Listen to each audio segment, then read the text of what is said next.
당신이 행복했으면 좋겠습니다. 오늘 제가 설교의 제목으로 정했는데요. 사실은 이 제목은 어느 에세이 작가가 쓴 책의 이름이기도 합니다. 지난 수요일 날 제가 오후에 이 책 제목을 보고 이 책이 저는 기독교 서적인 줄 알았어요. 그래서 오늘 이 설교에 책이 좀 도움이 되겠다 싶어가지고 오후에 바로 인터넷 서점으로 주문을 했습니다. 목요일 새벽같이 그 책을 받아보고 나서는 이게 기독교 서적이 아니구나 라는 것을 알게 되었습니다.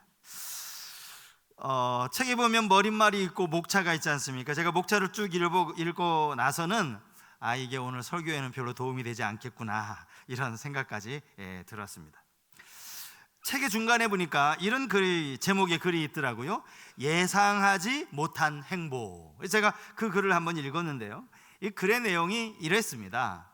그래도 이 땅을 이렇게 살아가다 보면 전혀 예상치 않게 우리에게 행복을 발견하는 때가 있을 테니까 그냥 그거 바라보면서 주눅들지 말고 그렇게 살아가라, 이런 의미의 말 그대로 예상치 못한 행복이 언젠간 찾아올지 누가 알겠느냐, 이런 의미였어요.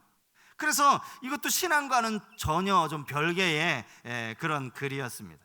사실은 제가 기대했던 책이 아니어서 좀 한편으로는 또 책값이 아깝다 이런 생각도 들고요, 약간은 실망은 했지만 오히려 제가 이 책을 보면서 이 책이 기독교에서 말하는 행복과 분명히 다르다는 차별점을 보여주는구나 라는 사실을 깨달았어요.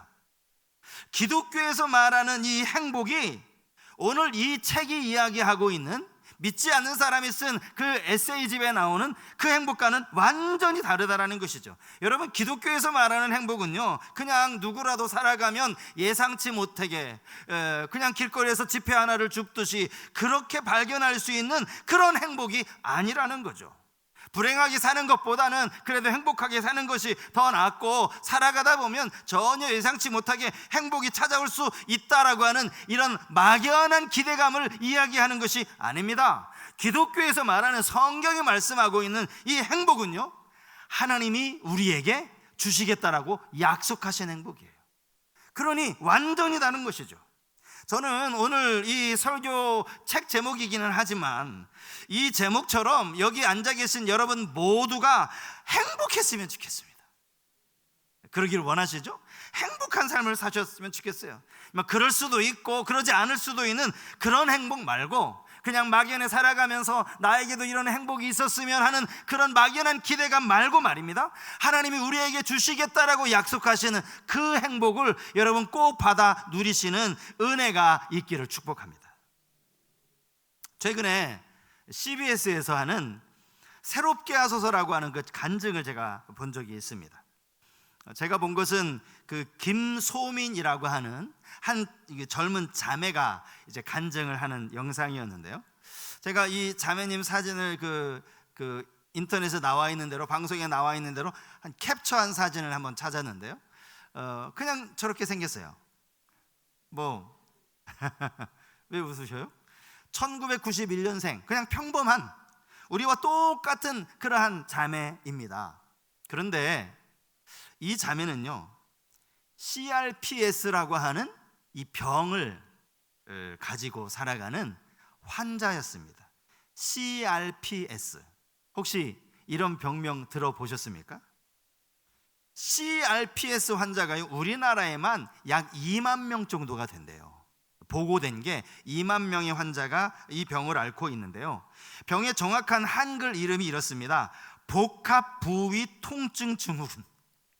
그래서 이게 이제 원래 병명이 영어로 되어 있다 보니까 영어 단어의 앞 글자만 이렇게 따서 CRPS 이렇게 부르더라고요. CRPS. 여러분 아시겠지만 우리 교회에도요, 그 섬유근육통이라고, 이것도 사실은 난치병 중에 하나죠. 이 병으로 지금 고생하고 계시는 우리 권사님도 계시고 또 집사님도 계시거든요. 뿐만 아니라 해면상 혈관종이라고 하는, 이것도 참 희귀하고 난치병인데 이 병으로 투병하시는 권사님도 계십니다. 아직까지 이 병을 치료할 수 있는 치료제가 개발이 되지 않았다는 것이 사실 환자들 입장에서는 답답한 일인데요. 이 CRPS도 역시 마찬가지로 이게 희귀성 난치병이라고 합니다. 이 자매가 뭐 지금도 젊지만 20대 초반에 이 병을 이제 앓게 되었어요. 병명이 이것이라는 것도 알게 되었는데, 의학계에서는요, 이 병이 아주 극심한 통증 때문에 저주받은 질병, 이렇게 불려지는 병이라고 합니다. 사람이 씻어야 되잖아요. 씻으려고 수돗물을 틀면요, 피부에 닿는 이 물방울이 아니라 쇠구슬, 막 쇠구슬이 나를 때리는 것처럼 그렇게 이제 통증이 느껴질 정도였고요. 이제 사회자랑 이렇게 대화를 나누면서 그 통증에 대해 이야기를 해주는데요, 여성들이 겪고 있는 모두가 이제 대부분 겪는 이 가장 큰 고통이 출산의 고통 아닙니까? 아기를 이제 출산할 때 그 고통을 1에서 10 중에서 대략 한 그 강도를 7 정도로 본대요. 아기 낳는 그 여성의 고통을. 그런데 이 질병의 고통은요 9에서 10이라고 합니다. 그러니까 출산할 때 그 고통보다 훨씬 더 극심한 고통으로 힘들어하는, 이게 계속 지속되는 이런 이 고통이라는 거예요. 고통이 시작되면요, 이 자매가 입에 거즈를 물어야 한답니다. 왜냐하면 여러분, 고통을 참으려면 어떻게 해야 돼요? 이를 악물잖아요. 이 이를 악물기 때문에 이가 다 으스러진대요. 거즈를 하고 있지 않으면 이가 다 으스러질 정도로 그렇게 아프다라는 거죠.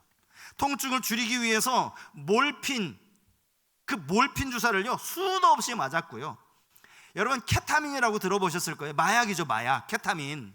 이 케타민을 마약으로 일반 사람들 맞을 수도 없는데, 이 자매는 어쩔 수 없이 이걸 치료제로 이 케타민 주사를 맞아야만 하는, 고통을 참는 게 너무 힘든 나머지 그 환자들이요, 실제로 이 병 때문에 스스로 목숨을 끊은 환자들도 되고요, 자기들끼리 하는 말이, 이 고통을 참는 것은, 이 고통을 이겨내는 것은 내가 죽는 것밖에 답이 없다. 이 고통을 이겨내려면 그냥 내가 죽는 거다. 이 고통에서 살아남으려면 내가 죽는 거다. 이거 아이러니하지만 그만큼 고통스러운 그 병이라는 거예요.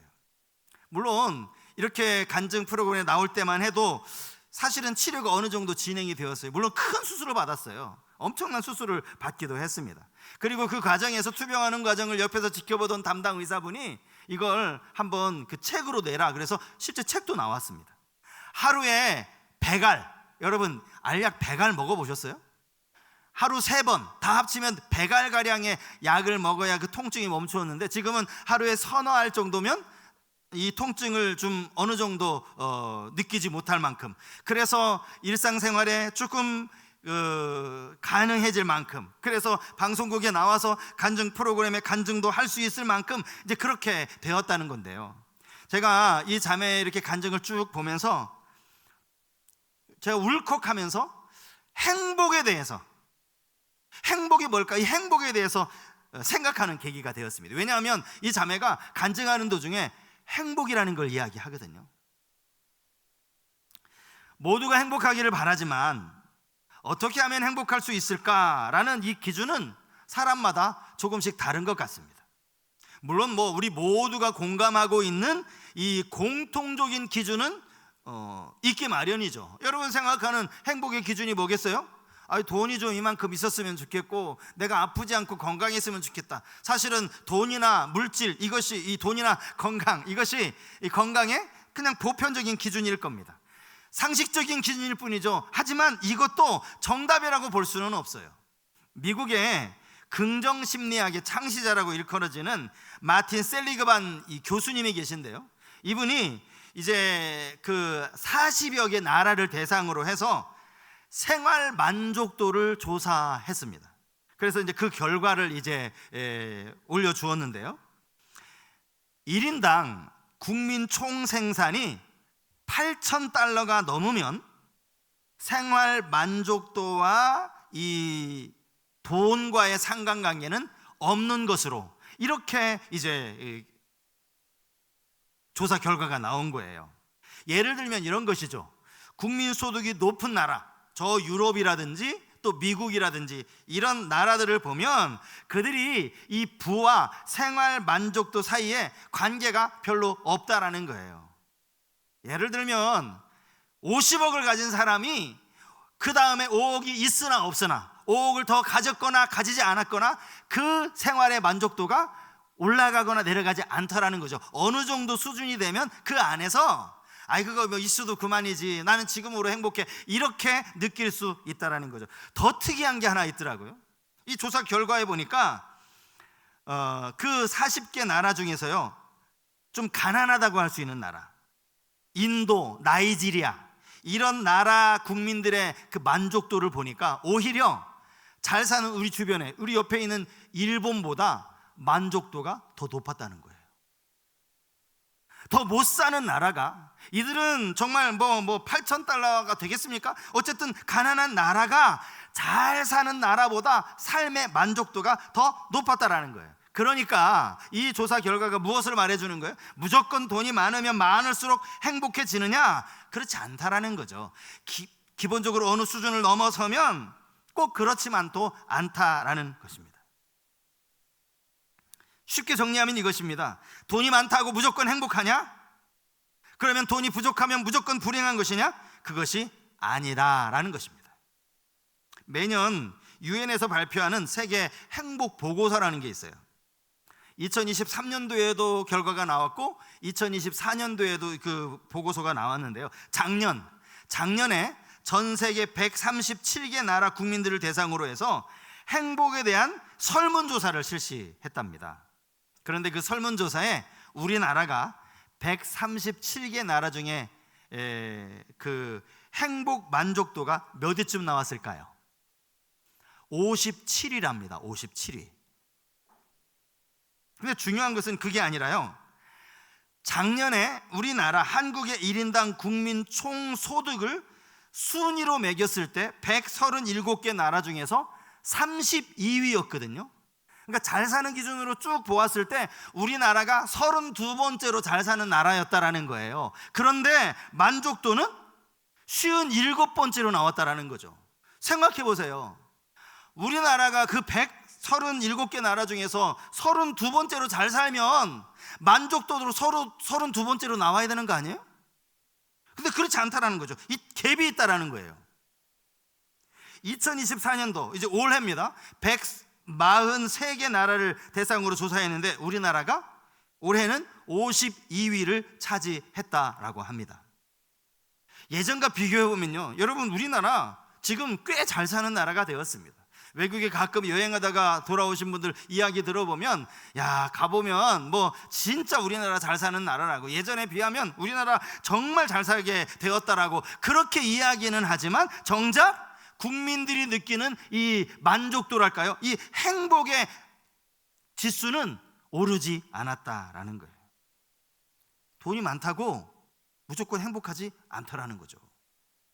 돈 문제는 그렇다고 치더라고. 여러분, 그러면 몸의 건강의 문제는 행복과 좀 더 밀접하게 관련이 있을 것 같은데, 여러분, 물론 뭐 아픈 사람보다야 건강한 사람이 더 행복할 수 있죠. 뭐 그거는 상식적으로 그럴 수 있습니다. 그런데 앞에서 제가 그 말씀드렸던 이 자매의 경우를 한번 생각해 보면, 이 자매는 정말 견딜 수 없는 이런 통증을 겪어가면서 몰핀 주사, 이 케타민을 주사를 맞아가면서 얼마나 절망스러운 일이에요. 그런데 그녀의 입술에서 오히려 지금까지 나를 위해서 기도해 주신 많은 분들, 나를 옆에서 도와주신 하나님을 느끼면서 오히려 감사하다라고 이렇게 고백을 하더라는 것이죠. 여러분, 이 자매가 그렇게 병을 앓고 투병 기간이 7년입니다. 7년. 짧은 기간도 아니에요. 그런데 제가 이 자매님의 간증을 쭉 봤어요. 쭉 봤는데 제 도중에 그냥 감정이 제가 울컥했던 그런 장면 하나가 있습니다. 제가 다 보여드릴 수는 없고 이 장면만, 이 자매가 말하는 이 장면만 좀 편집을 해서 우리 성도님들께 보여드리려고 준비를 했는데요, 한 2분 30초 되는 짧은 영상입니다. 한번 잠깐 보시겠습니다. 네, 그래서 그 위험한, 제가 죽을 뻔한 날도 날은 비가 오는 날이었어요. 근데 제가 이게 신경계 질환이다 보니까 날씨 영향을 되게 많이 받아요. 그래서 비가 오면 통증이 더 심해지는데 통증이 너무 심해서 그날 케타민을 맞기 전에 몰핀을 한 번 더 맞았는데 그것 때문인지 아니면 제가 체력적으로 이미 너무 긴 투병 시간 끝에 지쳐 있어서 그랬는지 모르겠어요. 근데 케타민 치료를 맞기 시작한 1시간 정도가 흘렀을까요? 제가 그렇게 많이 케타민을 맞아봤는데 이거는 평상시와 다른 그러니까 환각 수준이 아니라 완전히 다른 세계의 미지의 세계로 제가 빨려 들어가더라고요. 그러면서 동시에 아 내가 이젠 죽는구나 라는 직감이 저한테 왔어요. 그래서 엄마가 옆에 있다는 사실이 어렴풋이 떠올랐어요. 그래서 내가 떠나기 전에 엄마한테 사랑한다고 고맙다고 말해야 되는데 근데 이게 입이 절대 안 떨어지는 거예요. 그래서 이 이야기를 못하고 내가 세상을 떠나네 라고 안타까워 스스로 너무 슬퍼하고 있을 찰나에 잠깐 몇 초간 입이 떼졌어요. 그래서 빨리 엄마한테 사랑한다고 말을 해야지 라고 했는데 그 순간 제 입에서 난 하나님을 믿어서 행복해 라고 전혀 예상치 못한 고백을 하고 전 바로 다시 무의식 상태로 빠져버렸어요.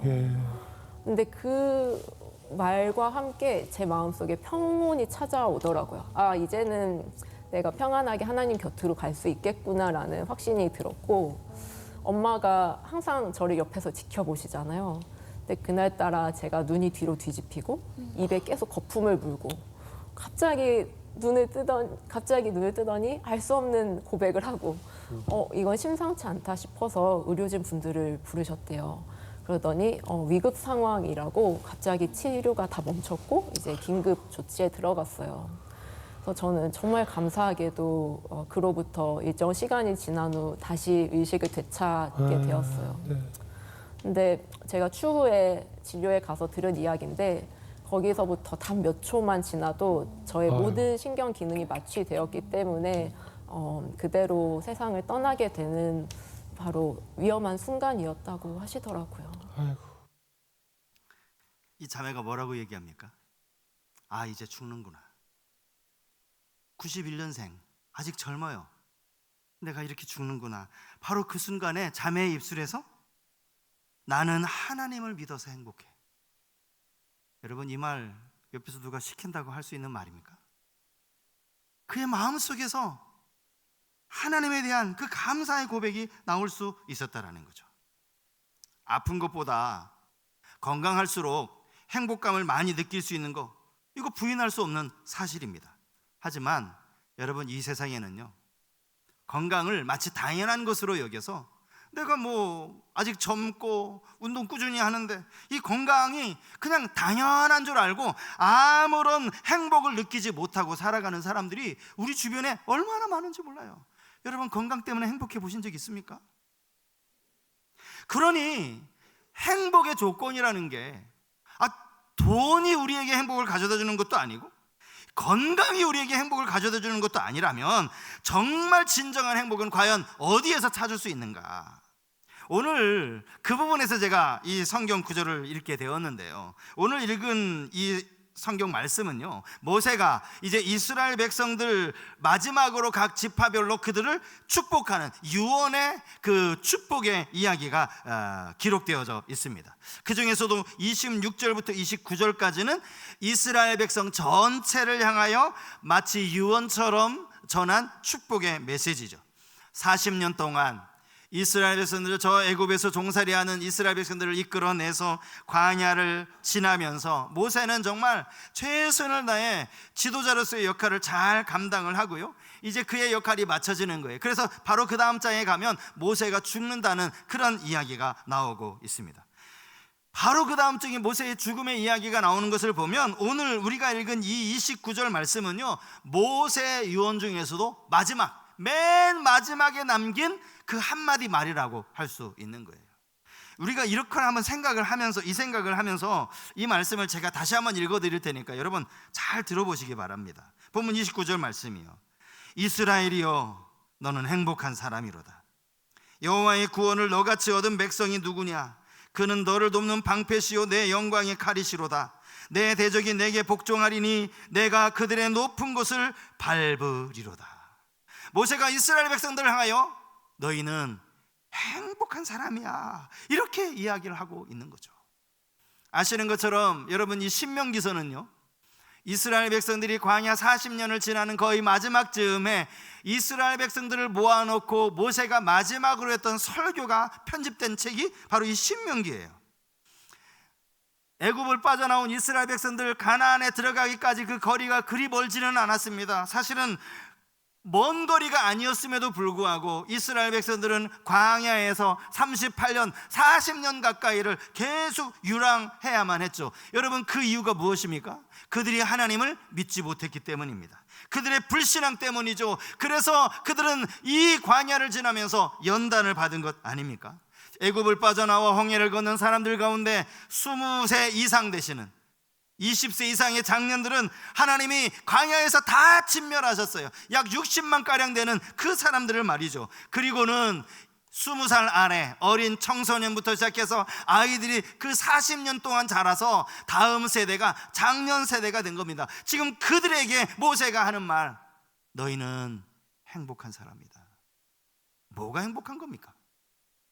자기 부모가 광야에서 이렇게 고생하다가 죽었고, 자기도 태어나 보니까 광야에 살고 있고, 도대체 뭘 행복하다고 말하는 것이죠? 모세가 이렇게 말을 했다면 이것은 모세 개인의 말이 아니라 하나님의 말씀 아니겠습니까? 하나님이 무엇을 가지고 저 이스라엘 백성들을 향하여 행복한 사람이라고 이야기했을까? 오늘 본문에서 저는 그 두 가지 이유를 찾습니다. 첫 번째, 그들을 행복한 사람이라고 말할 수 있는 이유, 하나님이 그들을 택하시고 구원하셨기 때문입니다.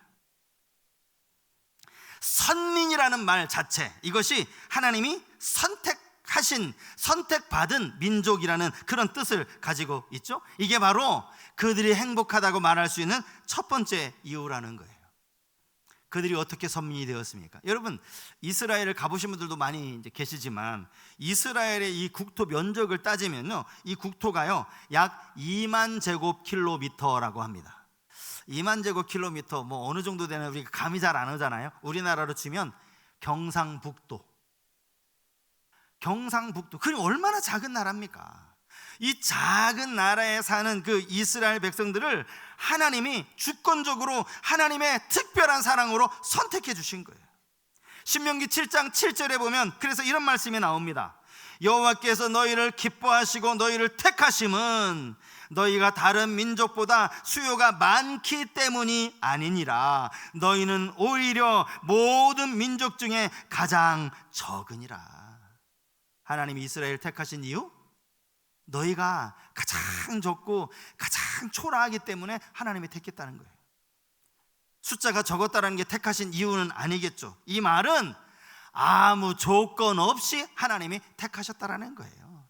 하나님의 선하신 뜻에 따라 너희를 내가 택하였다라는 거예요. 그러니 여러분, 이게 얼마나 감사한 일입니까? 얼마나 행복한 일입니까? 교회를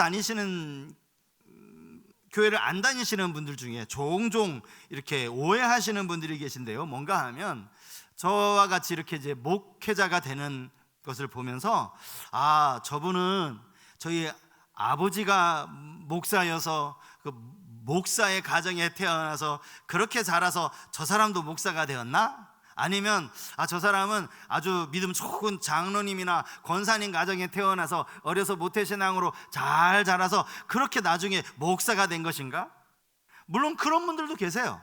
목회자의 가정에서 자라서 목사가 되고 신앙의 가정에서 모태신앙으로 그렇게 목사가 된 분들 제 주위에 아는 사람 많습니다. 하지만 저는 그렇지 않습니다. 여러분, 몇 번 제가 말씀을 드렸지만 저는 저의 어린 시절을 알아요. 저는 하나님을 알지 못했습니다. 중학교, 초등학교 때는 재미로 다녔고요. 그렇게 중학교 때 늦게 주님을 만나고 그리고 나서 이렇게 목회자의 길을 걷게 된 거예요. 그러니까 저는 이 자리에 서 있다는 것, 이것 자체가 정말 은혜죠. 행복이죠. 하나님이 저를 목사로 세워주셨다는 것, 이게 얼마나 놀라운 일인지 몰라요. 저는 저의 모습을 알고 저의 과거를 알고 어린 시절을 알고 저의 가정을 알기 때문에 이런 내가 목회자가 되었다니 이건 얼마나 기쁜 일입니까? 나를 선택해 주셨다라는 거. 제가 아는 집사님 중에는요, 나이가 70이 넘어서 그때 이제 교회를 다니기 시작한 분이 계세요. 왜 그러셨는지 모르겠어요. 그런데 그분 말씀이 당신이 젊으셨을 때는 한 번도 교회라는 곳을 가보신 적이 없대요. 이제 직장을 퇴직을 하고 나서, 그리고 나서 이제 교회를 등록을 하신 건데요, 이분이 그냥 뭐 시간이 남으니까 이제 그럼 교회나 다녀볼까, 이게 아니었어요. 교회를 등록을 하시고 나서 그 교회에서 화요일 날 성경 공부 있고 또 목요일 날 성경 공부 있는데요, 뭐 성경 공부는 다 참석을 하고요, 무슨 훈련, 전도 폭발부터 시작해가지고 모든 훈련이라는 훈련은 다 참석을 하고요, 심지어 우리 여기 그 권사님은 아실 거예요, 그 집사님. 심지어 그분은 경조부에 지금 봉사를 하고 계세요. 경조부 뭔지 아시죠? 장례 나면 새벽같이 가서 이 장례 예배 같이 드려주는. 이분하고 이제 제가 같이 이제 사역을 했기 때문에 제가 이분이 울먹거리면서 하셨던 말씀이 지금도 기억나는 게 있어요. 내가 왜 좀 더 일찍 예수님을 몰랐을까? 제가 알기로 아마 이 정도의 열심으로 이 정도 교회를 섬기시는 그 믿음으로 한 10년만 일찍 등록하셔서도 이분 장로님 되실 분, 그 정도 열심히셨던 분이거든요. 하시는 말씀이, 내가 왜 이제서야 예수를 믿게 되었는지, 젊어서 예수 믿지 못한 게 너무너무나 자기 자신에게 이게 한스럽다라는 거예요. 그러면서 한편으로는 이런 말씀도 하셨어요. 비록 늦게나마 내가 이렇게 교회를 다니고 아직 늦었지만 아직 건강해서 이렇게 열심히 교회를 섬기고 하나님 말씀을 배울 수 있다는 게 얼마나 감사한지 모른다. 그렇게 늦은 나이에 하나님이 선택하신 것 아닙니까? 그분에게는 자기가 그렇게 선택받았다는 거, 젊은 시절 다 지나고 이제는 뭐 퇴직했으니 무슨 뭐 교회에 무슨 봉사를 하실 수가 있겠어요? 무슨 헌금을 하실 수 있겠어요? 그럼에도 불구하고 이렇게 늦은 나이지만 내가 예수를 믿게 되었다는 게 얼마나 감사한지. 여러분, 이게 다 택하심의 은혜라는 거예요. 하나님은 그렇게 우리를 택하셔서 구원이라고 하는 선물을 주셨습니다. 여기 성경이 말하는 이 구원은요, 여러분 오해하시지 마세요. 그냥 구원이 뭐 이따가 이 세상 떠나고 나면 그 천국 가는 거, 물론 그것도 구원 맞습니다. 하지만 여기 구원이라는 단어의 뜻을 찾아보면요, 이게 건져내다라는 뜻이에요. 구출하다라는 뜻이에요. 막 물에 빠진 사람들 가서 그 사람을 살려내는 거, 이게 구원이거든요. 죄에서, 저 악한 세상 가운데 하나님 우리를 건져내 주셨잖아요. 거룩한 성도로 삼아 주셨잖아요. 이 놀라운 하나님의 택하심과 구원의 은혜를 우리가 누리게 되었다는 거, 이게 행복의 조건이라는 거죠. 또 하나가 있습니다. 전능하신 하나님이 도와주시기 때문이에요. 29절 중간에 보면요, 그는 너를 돕는 방패시요, 이런 말씀이 나옵니다. 또 26절 말씀에도 보면 비슷한 말씀이 나오는데, 자, 본문 26절 말씀 제가 읽어드리겠습니다. 여수르니여 하나님 같은 이가 없도다. 그가 너를 도우시려고 하늘을 타고 궁창에서 위엄을 나타내시는도다. 이 말씀이 우리 성경으로는 좀 문장을 쉽게 이해하기가 어렵습니다. 그래서 제가 현대어 성경으로 찾아보니까 이 두 번째 문장을 이렇게 번역을 해 놓았더라고요. 한번 들어보십시오. 그분이 하늘에서 찬란하게 구름을 타고 급히 이스라엘 백성을 도우러 오신다. 그분이 하늘에서 구름을 타고 급히 도우러 오신다. 제가 이 구절을 이렇게 묵상을 하는데 그냥 엉뚱한 생각 하나 들었어요. 야, 우리 하나님은 하늘에 계시는 119 구조대구나. 여러분, 119 구조대, 예? 조금 인간적인 표현이지만 여러분, 어려운 일이 있을 때 막 즉각적으로 위기가 생겼을 때 119 전화하면 즉각적으로 오잖아요. 하나님이 저 하늘에서 우리가 무슨 어려운 일을 겪고 무슨 힘든 일을 겪으면 우리를 도우시려고 구름을 타고 급히 내려오시는 그 하나님, 그런 하나님이 우리 가운데 계시니 여러분, 이게 얼마나 행복합니까? 도대체 왜 그 하나님이 우리를 도우신단 말입니까? 이유는 간단하죠. 우리를 사랑하시기 때문입니다. 우리를 사랑하셔서 우리를 구원하여 주셨기 때문입니다. 우리를 위해서 하나밖에 없는 독생자 그 아들을 내어 주셨기 때문입니다.